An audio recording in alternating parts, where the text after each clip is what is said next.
Good afternoon to everyone. I trust you can see me and watch me. And listen to me. For those of you who don't know me, I am Rafael Tesoro. I work in the European Commission in the cybersecurity team.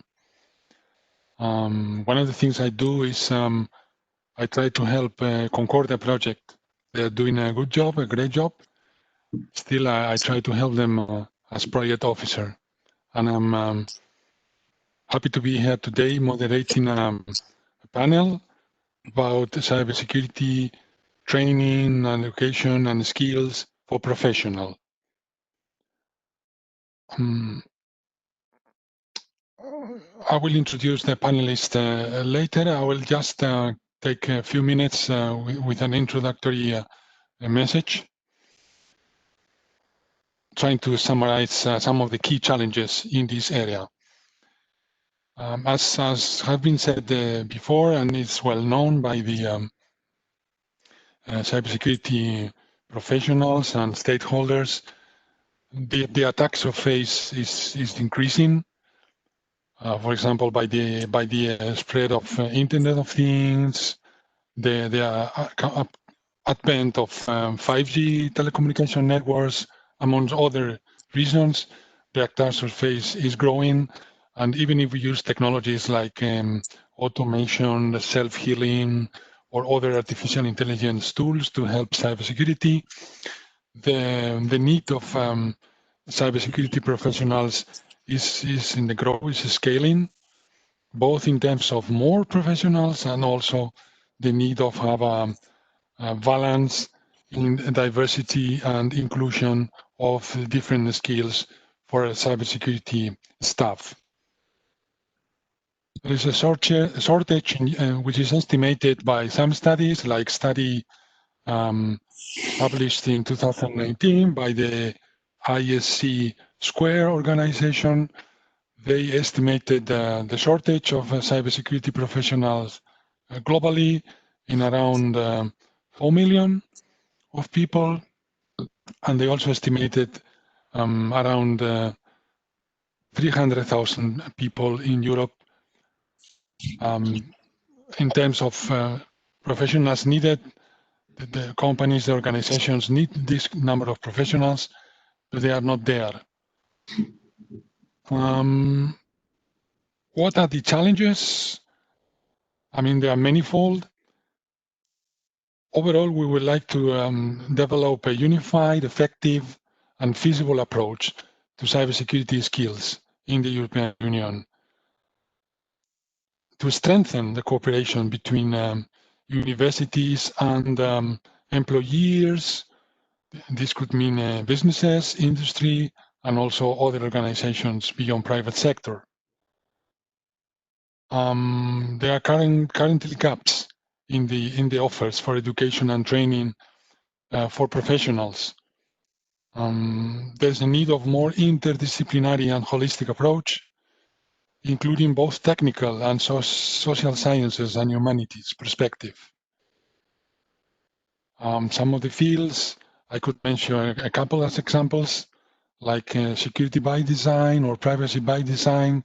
There's not that many offerings in terms of trainings and courses about these topics, or to mention another ones, we could bring also as an example the cryptography that would be quantum safe against quantum attacks. And there's this challenge which happens not only in cybersecurity, but it also happens in cybersecurity, which is the brain drain. In terms of companies, they are reluctant to invest in training or improving the skills of the staff because the people, the person could move to find another job. And there's another perspective on this. This is the brain drain from Europe to other territories, or to European organizations to other organizations which based in abroad, they operate in Europe. So the brain drain. We have been working since some time ago in this, and I could mention here currently as important the work on cybersecurity education and skills ongoing which is being implemented and carried out by the EU Cybersecurity Competence Network pilots. Concordia is one of them. Is working on a federated way in a work stream with the other three Cybersecurity Competence Network pilots on this matter, and also with EXO. EXO Working Group 5 has been working since some time ago in gaps in professional training, for example, and also with ENISA. So this wider group of the pilots, EXO and ENISA, was already mentioned earlier this morning. And I could mention other initiatives. There are also other projects funded under H2020, in addition to the pilots. So there's quite some activity. As I said, I will now pass the floor to the four panelists one by one, and I have suggested to them that they can spend individually a few minutes bringing their perspective on these challenges, on this topic, and then we could have some exchanges or some few question and answers later on. So first, I would like now to introduce Mr. Roberto Prieto. He is Chief Education Officer in EIT Digital. Yeah, Roberto, over to you. Okay, thank you. Can you hear me? Can you hear me? Yes. Okay, good. Well, first of all, thanks a lot for inviting us for participating in this panel, and thanks for the nice introduction that you made just before us, because I think you have just really introduced the topic. I want just to spend a few minutes on, first of all, talking a little bit on what EIT Digital is doing at the cybersecurity education side, and also a little bit on how we are facing the problem or just approaching Concordia for this professional education on cybersecurity. Well, let me start with a few comments, but you know, the cybersecurity is still in the very early stage compared with other academic topics. If we talk about mathematics, physics, or anything else, obviously we has been there since ages, but in cybersecurity, we are almost just starting on teaching, on learning, on facing the problems, the challenges that were summarized by Rafael. So this means that we still need to learn on how to teach and how to face the problems, how to be ready for these challenges, talking at the education side as well, not just at the technical side. That is another area in which we still need a lot of we have a lot of room for improvement there. Well, we hear different approaches to the education. We sometimes hear that the students know the theory behind cybersecurity somehow, but sometimes they don't know about practical skills on this. Sometimes we hear also that, well, if we base just education on just application, we might be luck on not being able to address new problems. So we need to add theory behind, not just hands-on the problem. So it's a mixture of everything. So we need to combine everything here in order to face the problem, and talking just on the education side. So we need practical skills. We need to know about the technical issues, to know about the theory. So we need to put all this on context and combining everything in order to provide a good education here. And according as we see the problem at EIT Digital, this, when we talk about professional education, we think this should be always customer driven. So it means that we need always to the customers, that in this case might be the industry behind the companies, not only, but mostly, and to work together on designing the best professional education there in order to fit their needs. Well, looking at what EIT Digital is doing in cybersecurity education, we have one master program. We are here more talking about professional education, but we have one of our master programs just based on focus on cybersecurity. Actually, the name of that program is Cybersecurity, and this is for master students. All our programs are based on 2 years. Obviously, it's 120 ECTS, but the key element there, or the different element, is that we add always I&E education, so business-oriented education on top of the technical education. So our programs are based on 2 universities. Each student goes through one entry university and then through one exit universities, always at different countries in Europe. So that provides mobility and also this business-oriented education. This is on the master school side. On the professional school side, as I said before, we work always with our industrial partners in order to define and design the professional needs and the professional education needs that they have. At the moment, we have 2 courses in our portfolio. One, the name of one of them is Cybersecurity for Business, so it's clear oriented to see how cybersecurity might impact on business. And the second one is Cybersecurity for Industry 4.0. So it's specifically based on the impact on the industry for cybersecurity. In addition to that, well, we are also working on primary education. That means that we are participating in one DEAP action. DEAP stands, as you know, as the Digital Education Action Plan from the European Commission, on one activity that is focused on teaching the teachers for teaching on cybersecurity. So we are working on preparation on MOOCs material, online education, and also face-to-face one for teachers on educating, well, young people, most for primary education rather for higher education. In this case, this is the only action in which we participate for primary education. And of course, we are participating, for example, in other actions as Concordia, that you know well, because this is the topic today. Well, in Concordia, we are more participating on the designing the contents, defining the OLOs for each course that we might pilot at the beginning. And the approach we are following is through different kind of stages. I will not go into very much detail on this, but there are a number of steps we are following. So the first stage is in which we try to engage the different actors, mostly, you know, research institutions, higher education institutions, and of course, industry, in order to define the learning outcomes that we want from our professional education. Then we pass on defining this, and we are running surveys, we are running workshops in which we invite all this community to participate and to work together on the definition of all these contents. And at the moment, we are working on the production and validation. We have already covered the first 2 stages on engaging and definition. And currently, we are working on production and validation. Production means creation of the material itself.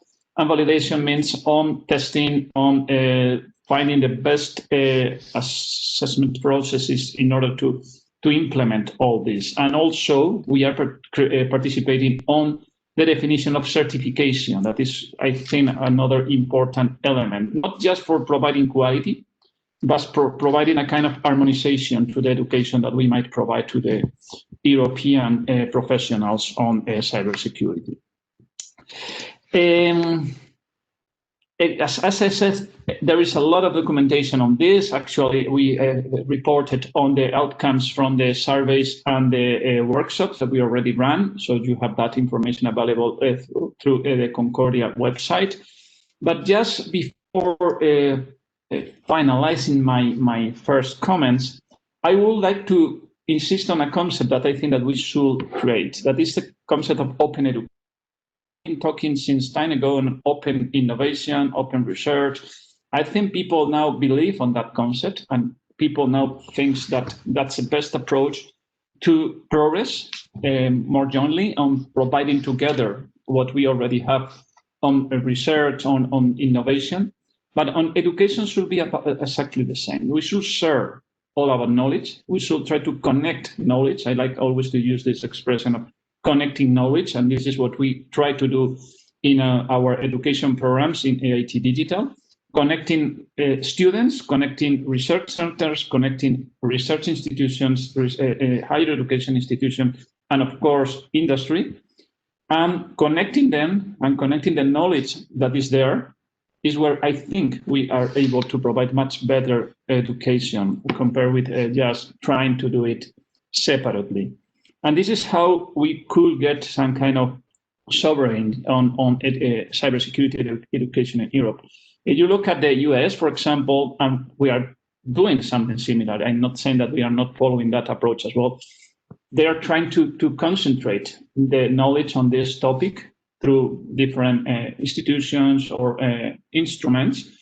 And in Europe, we are following, or not following, because it's not just following someone else, we are following the same approach. We are implementing the same approach through examples like the ones that Rafael mentioned, his introduction. And I think we should work together in order to be able to provide the best education in general, but in particular in this specific topic that is a key topic in which we should progress together. And this is one of my comments, that what I wanted to share with you, and I am done. Thank you.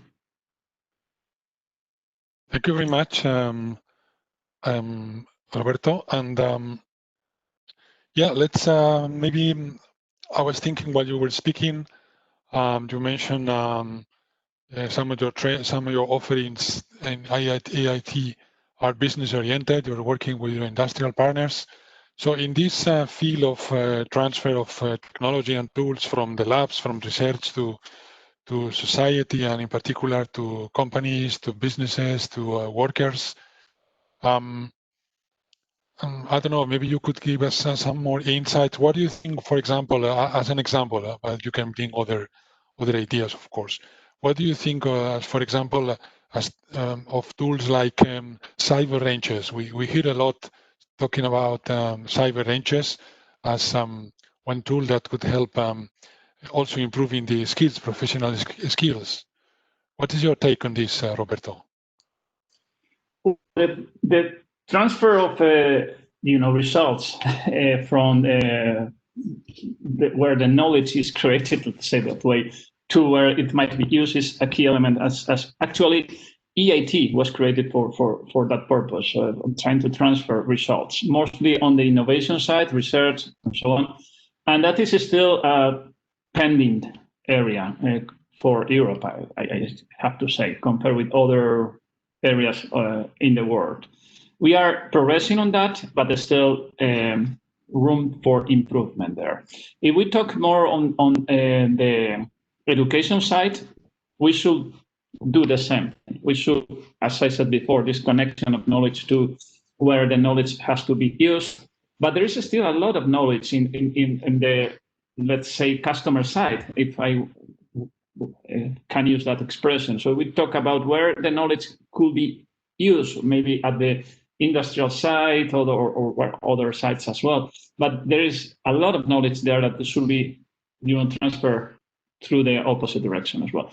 So talking about that, well, our experience is that there is a lot of possibilities there. For example, when we run our summer schools for the master school students, we base that on real challenges coming from industry. And so what we do is to ask industrial partners, provide us with challenges that you really have there to be solved, not technical ones only, but also business challenges, and many of them are related with cybersecurity, in order to put them in the context of the students and to try them to solve them. And sometimes, many times, there are nice solutions, even coming from 1 year master students that might provide solutions to that. So what I think is this transfer of knowledge on both sides, in the innovation and the education side, should keep running. And there are, well, different possibilities for that, as I said, but I think it's a key element to continue working on. And what we are trying to do that way, and asking for real challenges for the industrial partners, and solving them, putting them in context, and using them as learning material as well for teaching, learning. I think this is very useful for this purpose as well. Thank you. Thanks a lot, Roberto.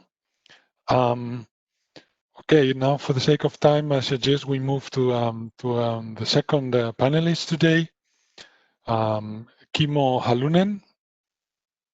Kimmo is a research team leader in a VTT organization, if I'm not mistaken, based in Oulu, Finland.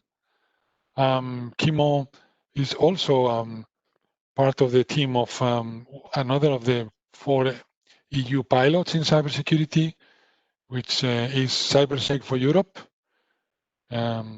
which hand in hand with Concordia and with the other 2, ECHO and Sparta, they're working together on many things, and in particular on education and skills for professionals. So Kimmo, over to you. Thank you for the nice introduction and for the opportunity to be here representing CyberSec for Europe in this very important topic of education. And also thank you, Roberto, for a very inspiring first comments on this issue. There are really a lot of issues going on cybersecurity education, and it was good to already notice that, for example, Roberto brought up for example, EIT's work on different levels. So we need to have the capabilities in education to create new professionals. So from students coming from school to professional and higher education. We also need the tools and capabilities to train the people that already are in an existing workforce, like lifelong learning, in a sense that people can keep up with the times once they are already settled in some careers or working in the field of IT and cybersecurity or other professions for that matter. And it was very good to hear from Roberto also the kind of primary school teaching, because I also think that we need to train also children, ordinary people, in awareness of cybersecurity issues. And what then kind of connects maybe a little bit with the idea of open education, what Roberto mentioned in the last in his talk, is that we with CyberSec for Europe have worked on.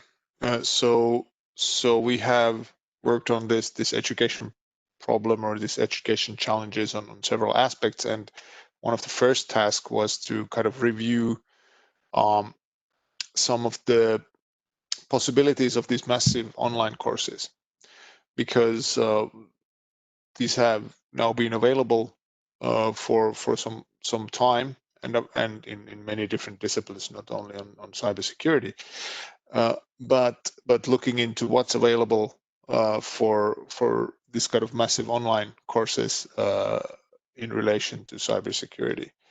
And there seems to be quite a bit there. Quite a few of them are run by academic institutions. I think they're most interested in these type of things.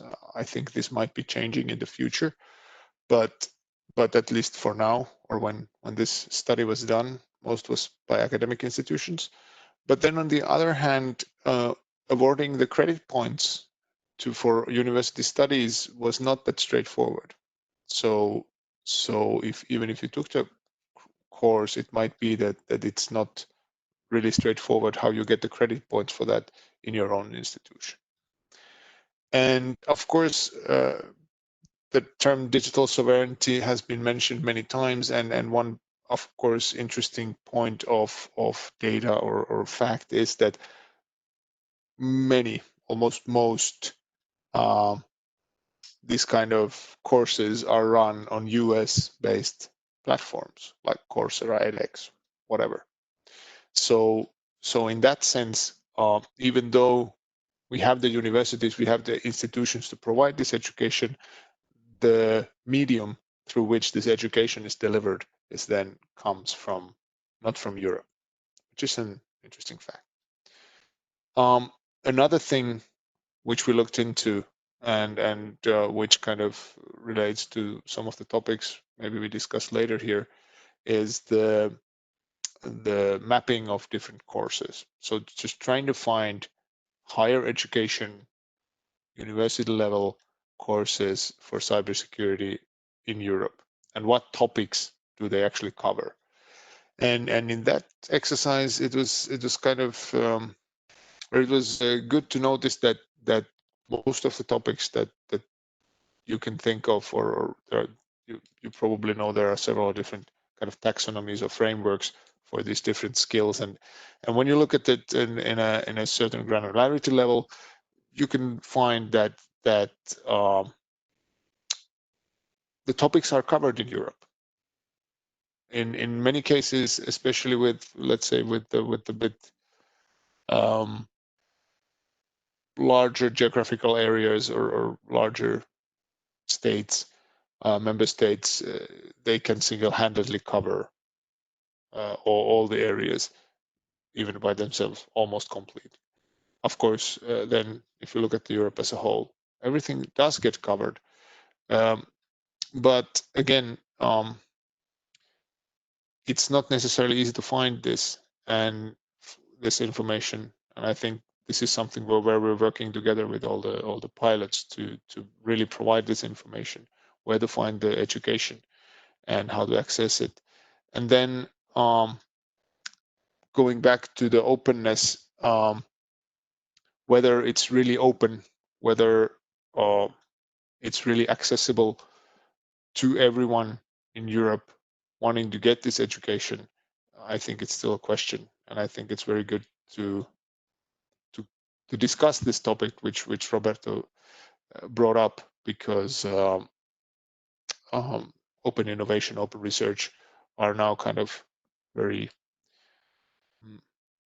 accepted and hot topics in a sense. So I think in education, and especially with cybersecurity education, because the need for new professionals and the existing professionals to learn new skills and keep up with the times is really there. And as mentioned in the opening, the numbers of kind of the shortage that we will be facing here in Europe are huge.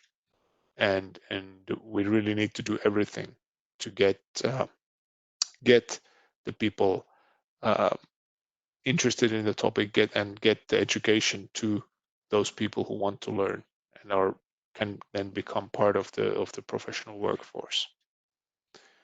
But I think that's my opening statement, and I give the floor back to Rafael to introduce the next speaker.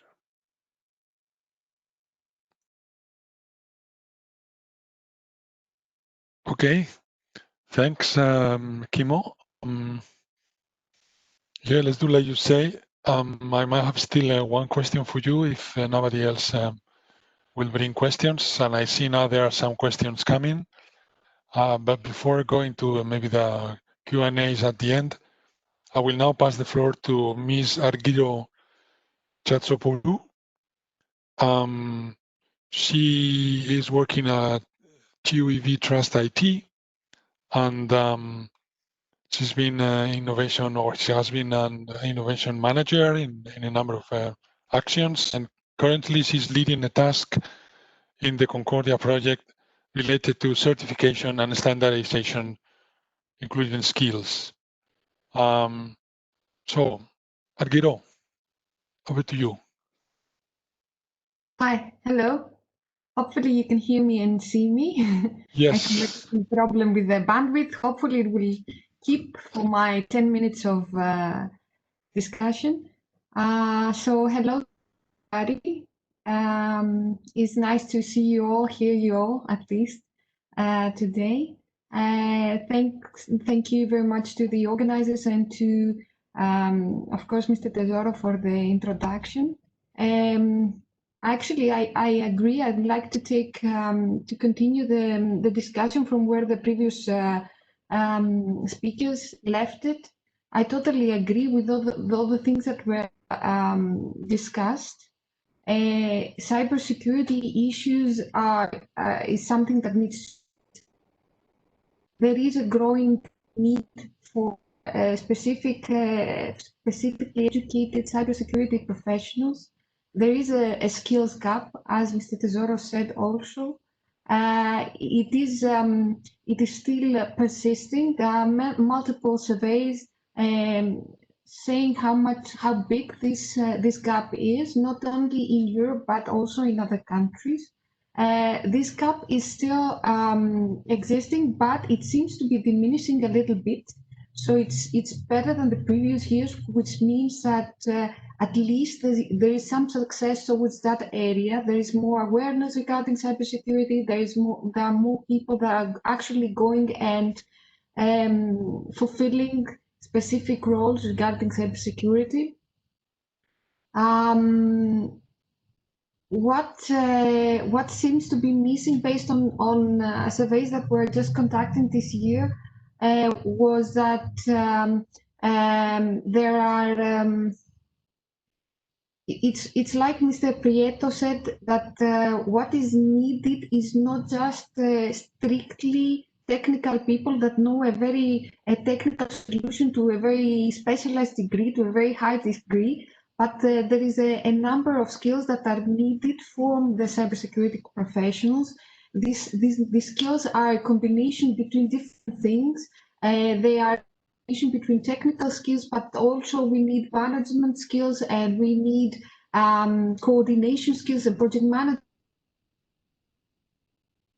To be a complicated issue that requires a lot of skills in order to be tackled with, and of course they need hands-on experience, which a lot of surveys say that is not being provided to at least to the degree that the industry is requiring in the university, in the academic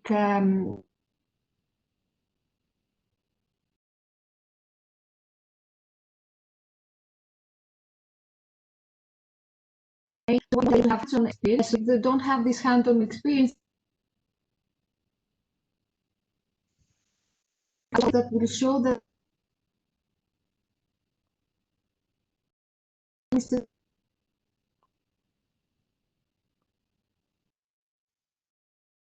for cybersecurity professionals.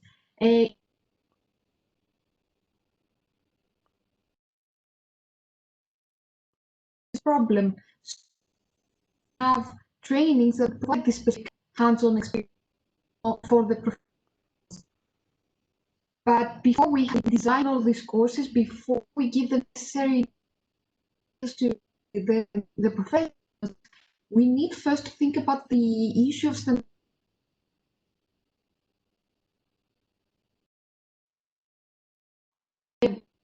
Generic standard on the defense that it's very generic and it's not suitable for everybody and stuff like that. But what I mean by standardization is to have a minimum set of skills, knowledge, and abilities that the person should have in order to effectively implement the work role regarding cybersecurity. And this at this point is missing. So before we go and we talk about how to do the education, how to provide the knowledge, we need first to know what kind of knowledge we are seeking to give to the professionals. So we have the European ICT professional law profiles, but they have only a limited amount of profiles that are related to cybersecurity. And we need to invest more effort in order to create a more comprehensive and more standardized framework regarding skills and abilities regarding cybersecurity roles. As this is also one of the things that Concordia is trying to tackle as a gap, and with the help of the different partners in the Concordia project, we were able to identify multiple roles, map them to the different skills, and identify gaps, profiles, roles that are not being addressed with any specific profile. And based on this effort, we were able to identify, for example, the the cybersecurity consultant profile that was missing a definition, at least for the European files, and we were able to create one and this to to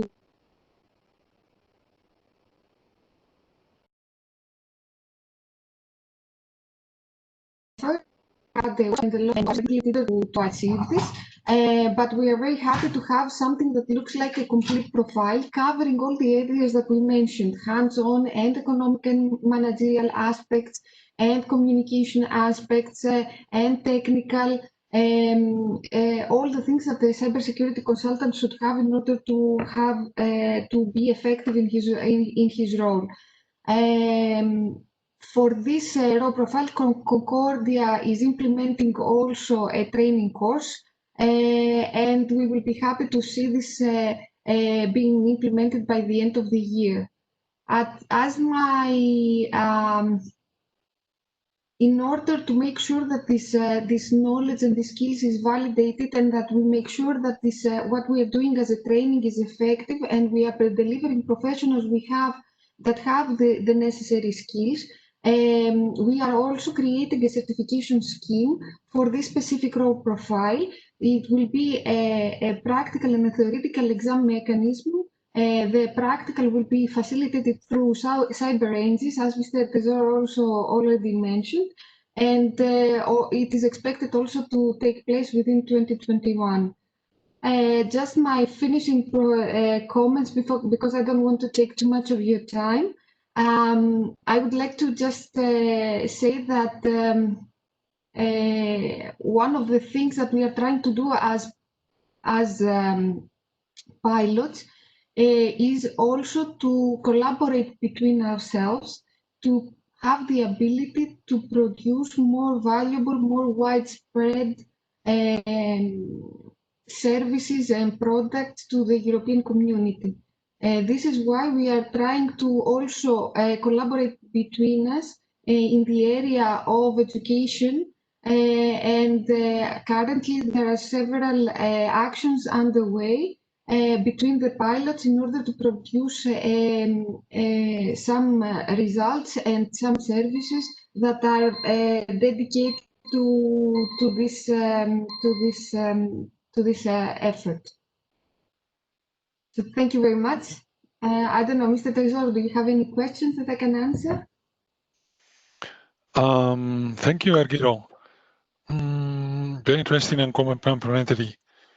Yes, yeah, okay, why not? I was thinking maybe on a different aspect, which is diversity and inclusion.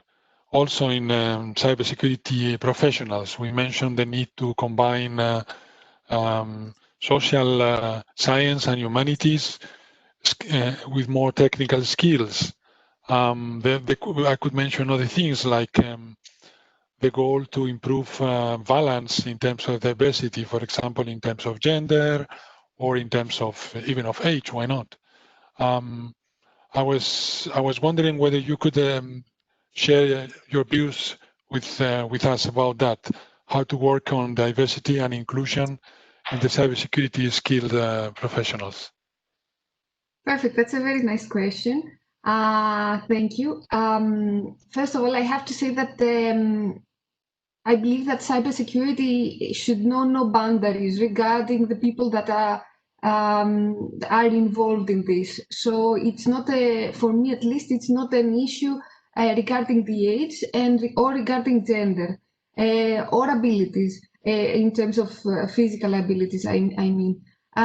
So it definitely, we should try to do as much as possible in order to eliminate such kinds of discrimination from the cybersecurity profession. These actions are already implemented, and through the pilots, for example, you will see a relevant presentation regarding women in cyber from the Concordia team, but also the other teams. But also worldwide, there's an effort to bring cybersecurity, women in cybersecurity more, because it was it was thought of a technical, male-oriented profession, which is not. So we see in current surveys that the gap between women and men in cybersecurity is being decreased. It's not by any means equal at this point, but it's being decreased. And one important aspect of what I was talking about of having the ability to have more professions, to having a standardized role profile, will give us the ability to also further train people in their pursuit from one profession to the other. So that is related to the age question, to the age aspects of the question.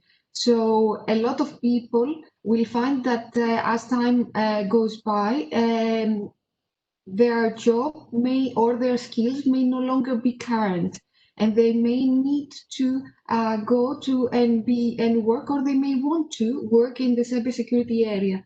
In order to do that, they would need to update their skills and knowledge in order to provide this job effectively. But in order to do that, we need to have a very clear map of what they should know as a roadmap of knowledge and skills, and also provide the necessary knowledge in order to fulfill this. So I think we are in the right direction. We have a long way to go. We need to create those building blocks in order to have professionals of every age and every gender having cybersecurity and protecting all. Thank you very much for your reassuring thoughts on the subject. Thank you, Argyro.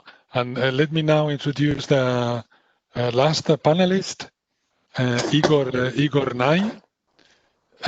He is Deputy Head of Unit in the Joint Research Center of the European Commission. More concretely, the unit is called Cyber and Digital Defense Security. So, Igor, yes. are you there? Yeah, over to you then. Okay, many thanks, Rafael. So, first of all, many thanks to the organizer for having invited me here. I want to start, and this is kind of, we didn't agree on anything, but Roberto, during his speech, was mentioning the fact that cybersecurity is in its early stages, and we still need to understand exactly how to teach and how to educate. And then later on, he was also saying that we need to connect research institution. We need to, in a way, connect knowledge. And then again, after, Argyro was also saying something about the fact that we need to understand what kind of knowledge we need in order to create cybersecurity professional profiles. And so this is kind of, well, surprising, but also good, because it is in a way a good start of my speech in the sense that my unit, together with the unit of Rafael, has been deeply involved in, and are deeply involved in this initiative concerning the creation of a European competence research center with around a network of competent research centers. And this question about what is in fact cybersecurity, what kind of knowledge compose the domain of cybersecurity, was in fact the first question we were asking to ourselves back in 2018, when we needed in fact to try to understand exactly, okay, we want to boost cybersecurity in Europe, but then we need to understand what is cybersecurity. And at that time, we embarked in a huge, let's say, research activity, trying to understand exactly what is cybersecurity. And in fact, the majority of the persons think that cybersecurity is only, well, about cryptography, is only about, I don't know, network security, vulnerabilities, etc. but this is in fact not true. So at that time we worked a lot in order to define a sort of cybersecurity taxonomy. We analyzed I don't even remember the number of international standards trying to address the cybersecurity domain. Then we looked also to what other international institutions were doing. I mean, NIST, ETSI also, all this. And we did realize that in the majority of the cases, the concept of cybersecurity was in a way, I would say, not completely covered, due to the fact that in every time there was the need to describe cybersecurity, there was in any case the influence due to the fact that there was a very precise and narrow scope. I don't know, cybersecurity definition for classifying research papers, as has been done by ACM and IEEE, or cybersecurity definition in order to classify just research domains. So we worked a lot on the topic, and at the end in 2018-19, after having validated this our work in many ways with many international organizations, we came out with a European cybersecurity taxonomy. And the idea of this European cybersecurity taxonomy was to try to tackle the definition of cybersecurity, taking into consideration three dimensions mainly. The classical, I would say, let's say, research domain, such as, just to make some example, cryptography, network security, but also, I don't know, risk assessment, artificial intelligence, etc. But also take into consideration the different peculiarities and constraints that are linked to the way in which these domains are used, and also to the application and the sectors. And the reason is that for each sector, for example, you can have completely different constraints for which and that means that being an expert, for example, in cryptography in the field of IoT is something completely different than being an expert in cryptography in the field of cloud security, just because there are needs and constraints that are completely different. And so we built up this taxonomy, and we started to use this taxonomy in order to map the European competencies in Europe. And we conducted a huge analysis looking on a side to competence centers, research, education, academic competence centers, and we involved something like 700 different competence centers all around Europe. And obviously asking to them many questions, not only concerning what they are doing, what are the research fields, what they are developing, but also asking information about their educational programs, etc. And once we got all this information, obviously we realized that this bulk information is in fact a huge source for decision making, for trying to make a better cybersecurity ecosystem in Europe. And for that reason, immediately after, we started to launch a new initiative that is the launch of a sort of European cybersecurity atlas. That is I would call it, on the side, a decision-making tool, on the other side, a networking tool, allowing to gather in a unique place information about all the different type of competencies concerning cybersecurity in Europe, and allowing on the side to policymakers to identify where are the weaknesses in the cybersecurity ecosystem in Europe, but on the other side also to allow to those participating to it to get in contact with others, to understand who is doing what, and maybe also to try to join the forces. This is in fact a key point, join the forces, because we do a lot of cybersecurity activities in Europe, but the reality of what we have seen is that quite often we are not able to aggregate the needed critical mass to make the difference. Now, why this is relevant for education? This came exactly in line with what Roberto was saying. We need to connect research institutions or academic institutions. We need to connect our knowledge. And this initiative, the Atlas, that we are in fact launching in these days, we are launching it in a piloting phase. Well, we launched it in a piloting phase a week ago, and in probably 1-2 weeks from now, we will also open it to all of you as members of Concordia. So the Atlas, from this point of view, is the tool allowing to connect education institutions to even try to understand how the others are teaching, what are the educational programs that the others are putting forward, and to learn one from the other. Now, it is true, and this is what we realized while developing these things, that the taxonomy we have developed is conceived mainly to tackle the aspect of research and development. Obviously, the educational part would need an integration in the sense that creating a cybersecurity profile that of a professional will imply not only to capture the fact that he needs to know about network security, because he will have to work on specific subjects. He will have to be able to solve problems. He will have to be able to communicate. I came from, well, I spent part of my past career in the field of critical infrastructure cybersecurity. I remember very well how, as a cybersecurity expert, I had my own troubles in trying to communicate with process engineers in energy power systems or power systems, just because we were using the same jargon, but in order to refer to completely different concepts.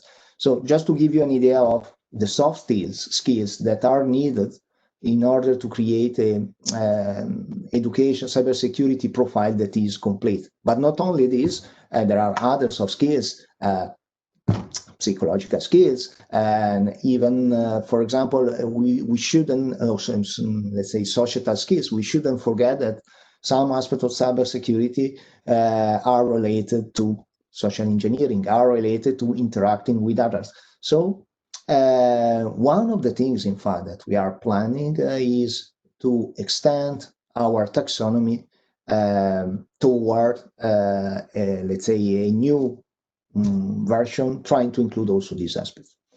So more or less, this is all I wanted to say. I want also to use this time to encourage you. In 1-2 weeks from now, you will receive an email as member of Concordia asking to join this Atlas initiative.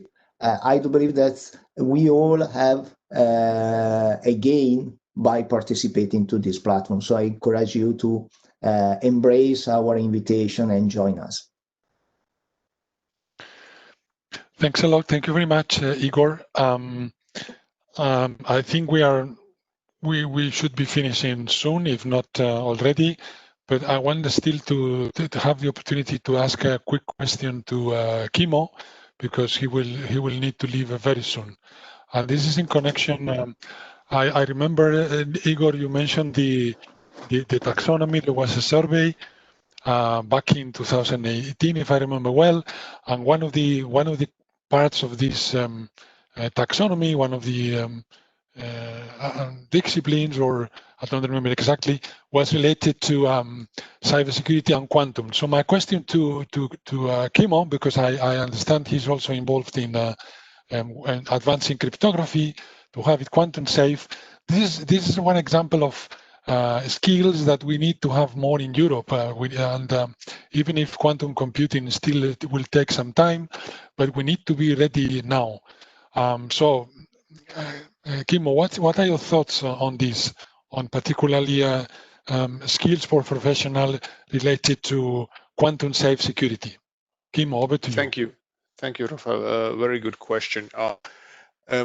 The thing, kind of the short answer is that the professionals that will apply the new quantum safe solutions will need a bit more understanding on the underlying cryptography and the kind of application areas that they're going to apply to, because if we look back into the, let's say, the existing standards that we have, AES and SHA for hashing and AES for encryption, there is one algorithm that is the standard.